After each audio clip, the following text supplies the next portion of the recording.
if one area of the knob is occupado, then there's plenty of knob to go around. That's what she said. Oh my goodness.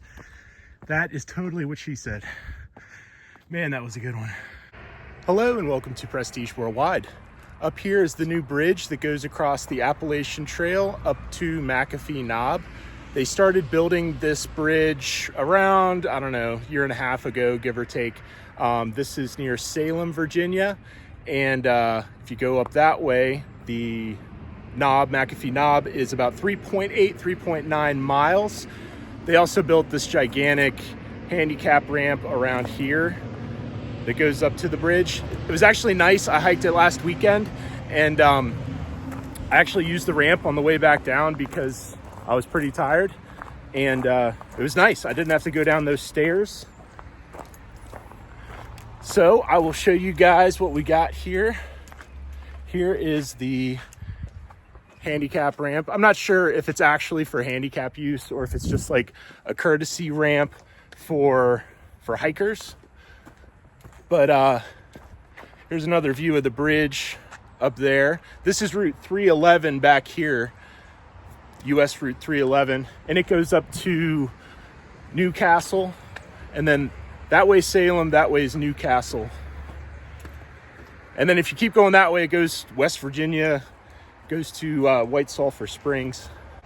So I think they did a really good job on all of this. The drainage, the railing, you know, the ramp, the bridge. The parking lot is pretty nice. I mean, it's about the same size as it was before, maybe a little bigger than it was before. So here we are right above the road. There's Route 311. And so I guess they may have had issues with people getting hit by cars or car accidents because they're trying to avoid hitting hikers. And it's always been a little precocious crossing the road. I've hiked this probably 20 times before, and crossing that road was always kind of sketchy.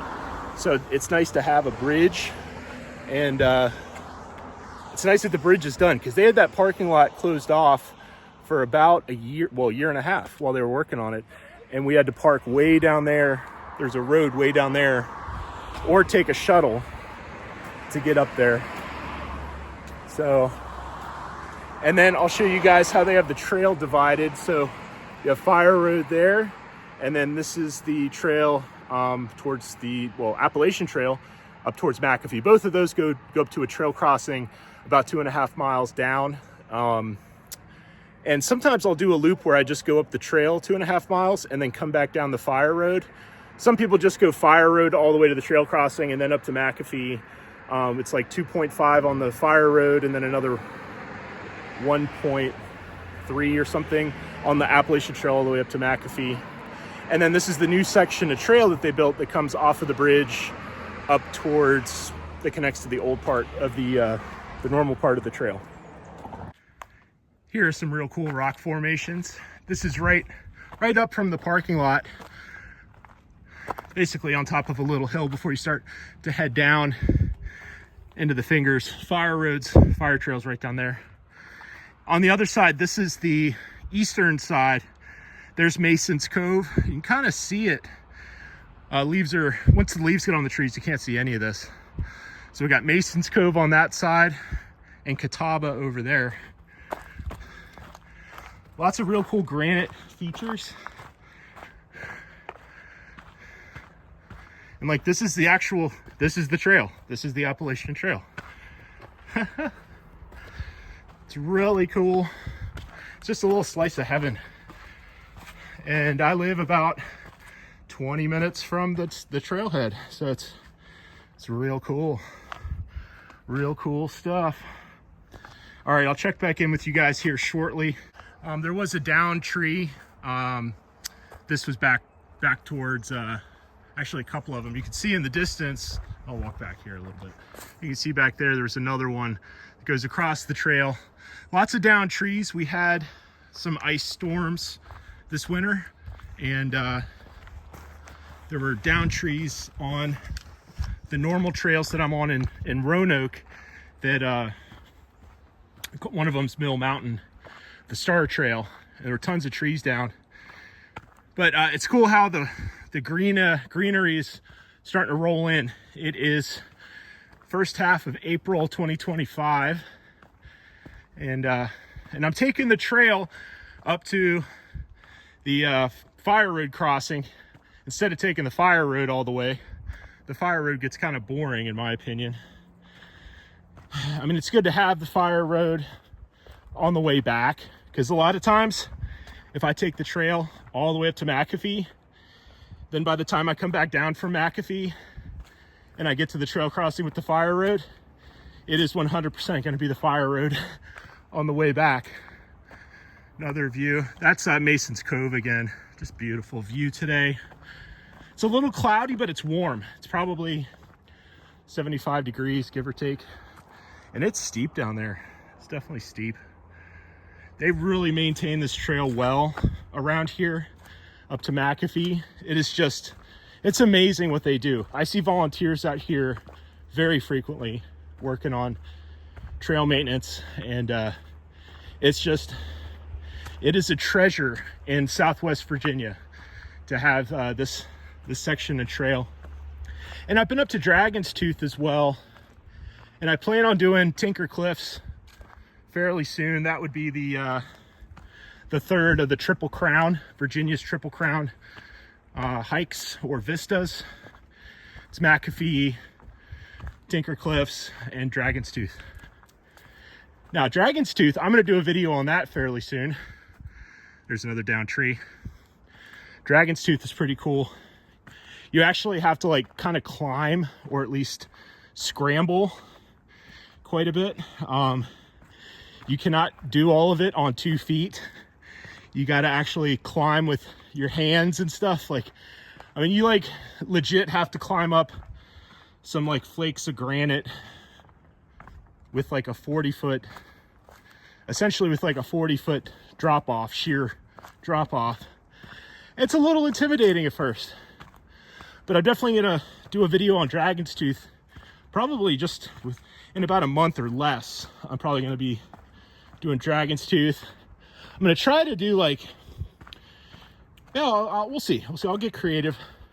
I want to do something more than just the standard hike video, or at least do a good hike video with like cinematics, some voiceovers, maybe some like interviews of other hikers. You know, just get kind of creative. Here are some cool rock features. Like there's like a sheer rock.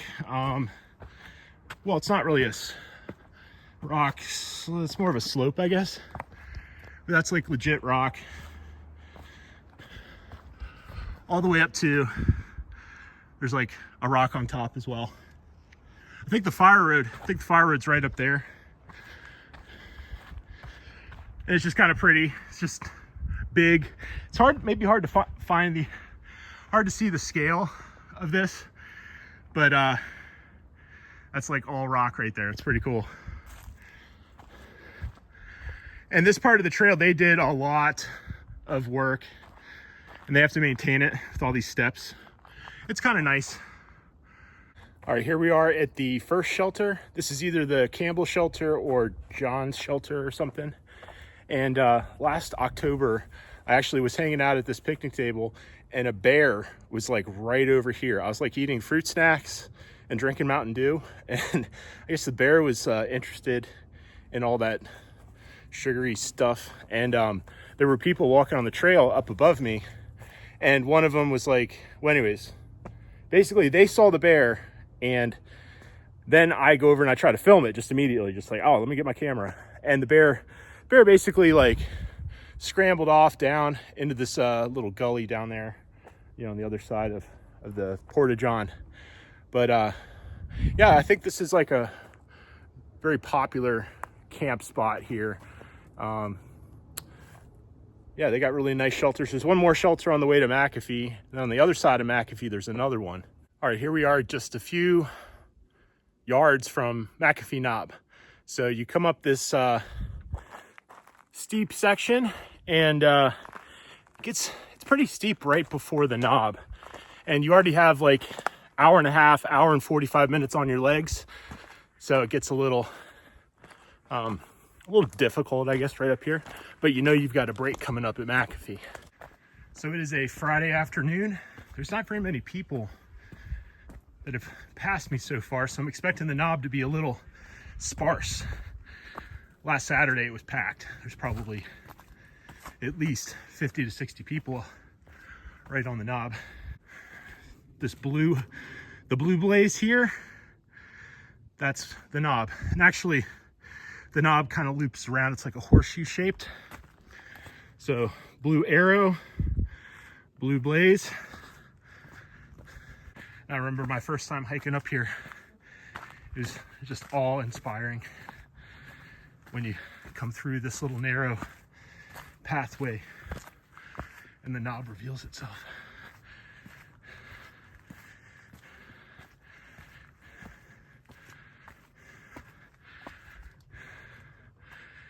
And there's the scenic spot where everyone gets their picture taken.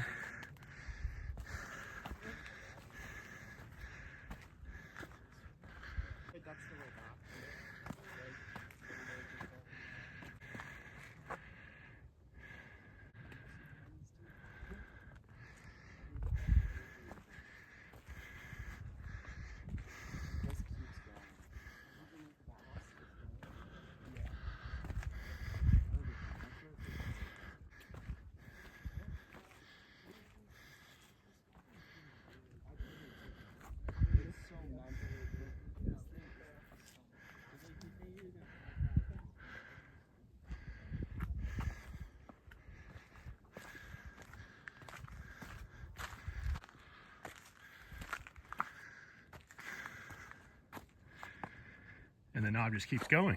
So if one area of the knob is occupado, then there's plenty of knob to go around. That's what she said. Oh my goodness.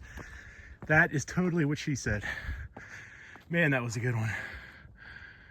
Oh, wow.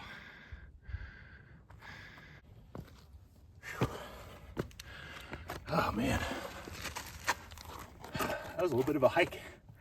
Took me a little less than 2 hours, but that's with stopping to film and just taking a couple little breaks. Yeah, tomorrow is Saturday, and this is just going to be just full of people tomorrow. And it's going to be like 80, 85 degrees. Like first warm Saturday of summer, essentially. Well, spring. All right, so let's try some of this chili lime steak. This has been in my kitchen for like, I don't know, a month. Oh yeah, look at that. There's lots of little bugs. Whenever it rains, the bugs just go crazy up here because all the water pools up. This is good. And it's high in sodium too. I've been sweating a lot, so it's good to replenish the sodium. This would probably go good with crackers. I didn't bring any crackers. I did bring peanuts. I've got fruit snacks. And I've got an emergency. I'm probably going to mix this with water on the way back down.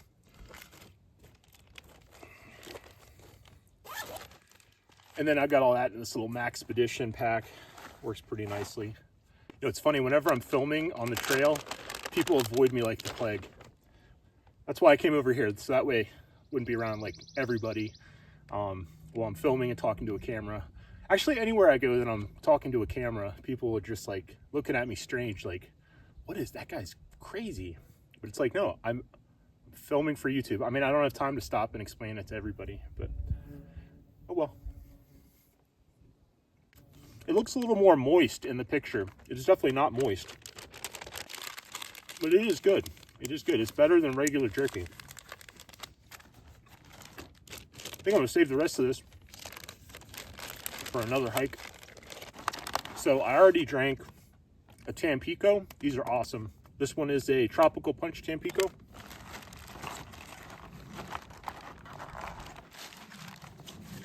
Already drank a Minute Maid lemonade. Already drank a bottle of water. I think I brought one too many waters. I thought my bag seemed a little too heavy at the beginning. I forgot that I threw this like half water in on the way out of the door at the house. Normally I try to finish the trail with one full bottle of water and that's it. If I have any more than a bottle of water left, then I'm bringing too much water. If I have less than a full bottle of water, that means I was cutting it a little too close. Sometimes it's fun to like take detours or just to, you know, if you're thirsty or if you need to share with somebody, have an extra bottle of water. It's kind of nice. It's so peaceful up here. Well, I appreciate you guys watching my channel. I'm going to do more of these hiking videos and, you know, getting out and about. Still going to do the tool videos and, you know, knife reviews and all that good stuff, watch reviews. I'm still going to do all that cool stuff, but I'm going to bring you along coming out to cool places like this. So thanks for watching. I'll see you on the next one. Bye-bye.